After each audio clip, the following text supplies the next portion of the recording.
Assalamualaikum warahmatullahi wabarakatuh. Okay, untuk hari ini kita akan masuk bab 6, cabaran selepas pembentukan Malaysia. Okay, seperti yang awak dah belajar bab 5, awak belajar mengenai pembentukan Malaysia. Macam mana Malaysia ni menggabungkan antara Tanah Melayu, Sabah, Sarawak, Brunei dan Singapura. Kemudian Brunei tarik diri last minute, jadi tinggal Tanah Melayu, Sabah, Sarawak, Singapura. Okay, jadi bila negeri-negeri ni bergabung menjadi negara Malaysia, apakah cabaran selepas pembentukan tu, apakah cabaran-cabaran yang berlaku selepas pembentukan Malaysia, kita akan tengok.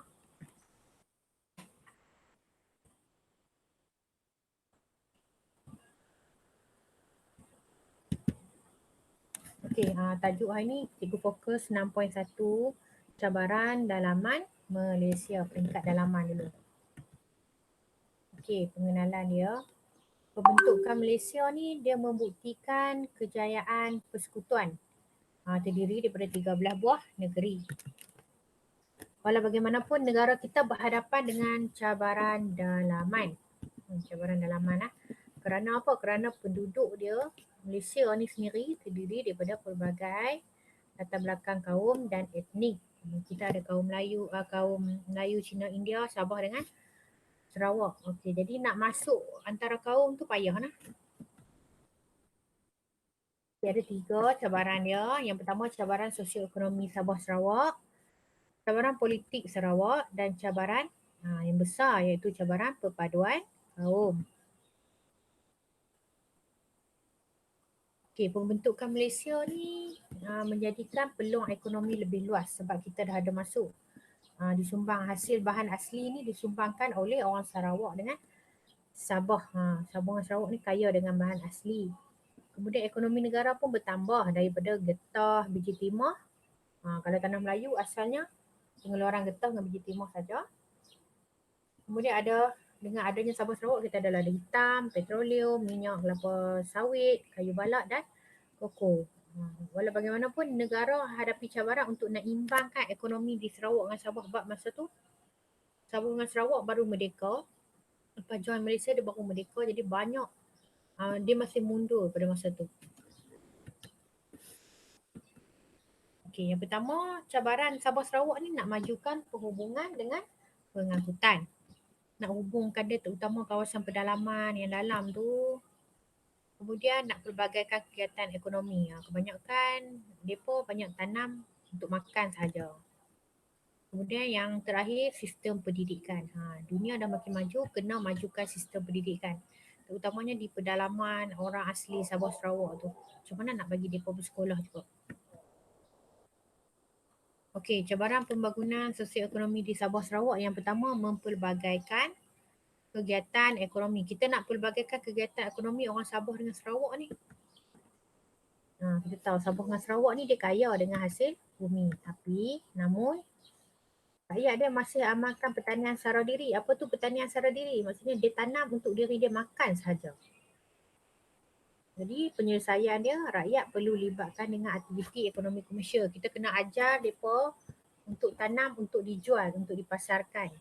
Kemudian kerajaan kena susun bidang pekerjaan mereka. Bukan semua orang bertani sahaja. Kena pelbagaikan pekerjaan. Dalam usaha ni, cabaran kerajaan adalah dia nak pelbagaikan pertanian komersial seperti kelapa sawit, pertanian yang untuk dijual, getah dan koko. Kemudian nak buka peluang kepada penduduk menyertai kegiatan ekonomi berkaitan dengan petroleum. Sabah Sarawak ni dia kaya dengan hasil minyak, jadi bolehlah kita buat perniagaan berasaskan petroleum. Yang kedua, sistem perhubungan dan pengangkutan. Macam kita tahu Sabah Sarawak ni dia besar. Negeri yang besar, jadi nak bina jalan raya, nak bina apa semua tu dia makan kos yang besar. Bidang perhubungan dengan pengangkutan ni. Penduduk Sarawak Sabah dia masih guna pengangkutan air, dia pun masih guna rakit, guna sampan untuk pergi ke satu tempat. Jadi tugas utama kerajaan ni dia kena buat satu sistem perhubungan, kereta api ke, jalan raya ke, pengangkutan untuk pergi ke kawasan-kawasan pedalaman. Dan usaha ni dimasukkan dalam rancangan pembangunan 5 tahun Malaysia. Bila Malaysia dibentuk, buat rancangan pertama Malaysia dibuat dalam tempoh 5 tahun. Dalam tempoh 5 tahun kita buat rancangan, kita nak tengok sejauh mana kejayaan yang dicapai. Yang seterusnya adalah cabaran seterusnya adalah memajukan sistem pendidikan. Kebanyakan sekolah yang wujud ni sekolah vernacular Inggeris dengan Cina masa Sabah Sarawak join tu, kebanyakan sekolah yang ada tu adalah sekolah Inggeris dan Cina. Penduduk pedalaman tu tak dapat peluang untuk bersekolah, terutamanya golongan orang asli pedalaman. Jadi usaha ditumpukan untuk membina sekolah dengan melatih tenaga guru lah untuk mengajar. Seterusnya, cabaran seterusnya adalah cabaran politik di Sarawak. Dia berlaku krisis perlembagaan lah kat Sarawak, iaitu 21 ahli Konsil Negeri tak puas hati dengan kepimpinan Stephen Kalong Nikan, ketua. Dia tak puas hati dengan Ketua Menteri Sarawak. Kemudian dia dipecat oleh Gubernur. Stephen Kalong ni dia tak puas hati, dia tak cabar tindakan mahkamah ni dan dia menang. Dan dia kembali jadi Ketua Menteri, tapi dia mendapat undi tidak percaya daripada Konsil Negeri. Dan akhirnya darurat diisytiharkan di Sarawak. Stephen ni digantikan dengan Tau Leslie.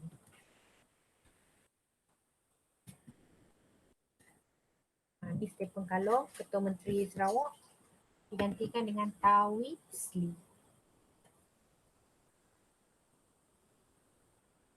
Dan cabaran yang ketiga adalah perpaduan kaum. Perpaduan kaum dengan integrasi nasional. Cabarannya. Perpaduan kaum, negara kita ni mempunyai pelbagai kaum, Melayu, Cina, India, kemudian daripada Sabah Sarawak, Melanau, Iban, Bidayuh, Kadazan, Murut dan Bajau. Lepas tu, penduduk yang pelbagai budaya ni bukan semua boleh terima budaya kaum lain. Jadi, kita kena ada satu perpaduan. Perpaduan ni maksudnya kita boleh hidup dengan kaum lain, boleh terima budaya kaum lain, boleh hormat agama dan budaya kaum lain. Jadi integrasi nasional ni, cabaran dia adalah jarak. Jarak maksudnya Sabah, Sarawak, Tanah Melayu dah jadi satu negara. Semua duduk di bawah satu negara. Jadi nak wujudkan rasa hidup dalam satu negara tu, cabaran dia payah sebab Sarawak dengan Sabah ni dia jauh. Dia duduk jauh daripada orang Melayu, Tanah Melayu. Kemudian pada masa dulu pula, kapal terbang pun terhad. Jadi pergerakan antara Sabah Sarawak ke Tanah Melayu tu payah kan. Jadi payah nak capai semangat satu Malaysia tu. Jadi kesimpulannya negara kita ni menghadapi pelbagai cabaran nak wujudkan seimbang dari segi pembangunan dengan ekonomi. Maksudnya masa mula pembentukan Malaysia tu cabaran dia tinggilah. Tu cabaran kepada pemimpin kita tu nak selesaikan masalah-masalah yang cikgu sebut tadi. Jadi sebagai rakyat Malaysia, perpaduan yang wujud law ni, wujud law ni adalah hasil usaha pemimpin terdahulu, usaha orang yang terdahulu. Sampai sekarang kita Tanah Melayu, Sabah Sarawak duduk sebagai satu negara. Perlu dikukuhkan lah. Perpaduan yang wujud law ni perlu dikukuhkan dan dipertahankan untuk wujudkan suasana yang lebih aman.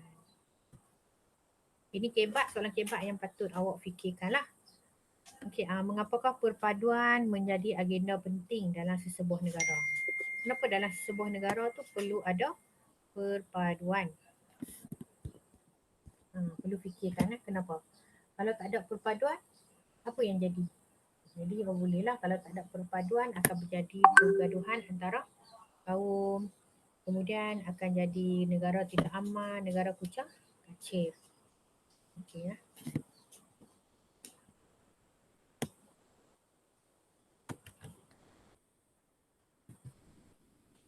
Habis untuk 6.1.